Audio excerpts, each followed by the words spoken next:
The what if mentality is a mentality of a lot of us in this world have people who say we cannot do something.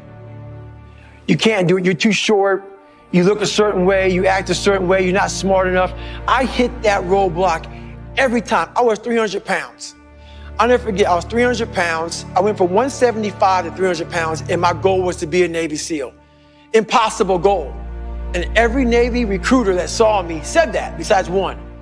Every recruiter said, there's no way, man. You're 297 pounds, and you gotta lose so much weight so fast. I talked to one recruiter, and I never forget getting back in my truck, and he said, you cannot do this. But I got in my truck and I said to myself, but what if I could? What if I could pull off this miracle? How will I feel at the very end if I can defy all the odds? The what if mentality is, this guy told me I was a 36th African-American Navy SEAL in Navy SEAL history in over 70 years. This guy told me there's only 35 African-Americans to ever be a Navy SEAL. He was pretty much telling me, you ain't got what it takes. I took that and said, what if I can be the 36th? Versus taking what he said, all the negativity he's putting on me, because he can't imagine himself doing what I'm about to do. So most people who can't imagine it, they reflect. It's like a mirror. They put that right on you. If they can't see themselves doing it, I can't see you doing it. I take that mirror and I totally discard it. And I say, what if I can be the 36th person to ever do it? So I use all their negativity as positivity and fuel to get me to where I need to go. What drives me today is being my best. And being my best is a never-ending journey. A lot of people call me obsessed. That's fine. I probably am obsessed.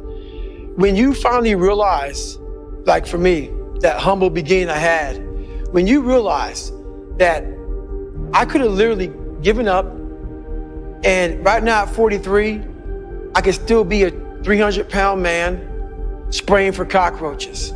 It's truly amazing that a lot of us walk this planet Earth being a fraction of what we're capable of being. I look back on when I was 24 years old, and that could have been my 100%. If I chose to take the path of least resistance, that could have been my 100%. Never knowing that in that 300-pound body, the kid who couldn't read, all this other stuff, 4th grade reading level, is now a person that's been through almost every special ops training in the world, has broke several records, and has continued to grow.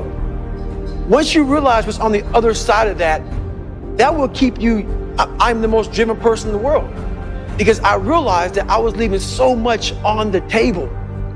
I was leaving so much on the table, never knowing that inside that fat guy was this person here.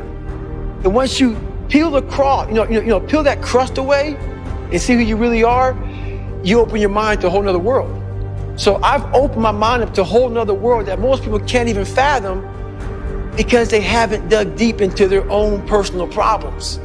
So people think I'm crazy because I found a whole nother way of living. I think they're crazy for never even trying to get to the other side of whatever's in front of them. So what drives me every day is finding more of myself.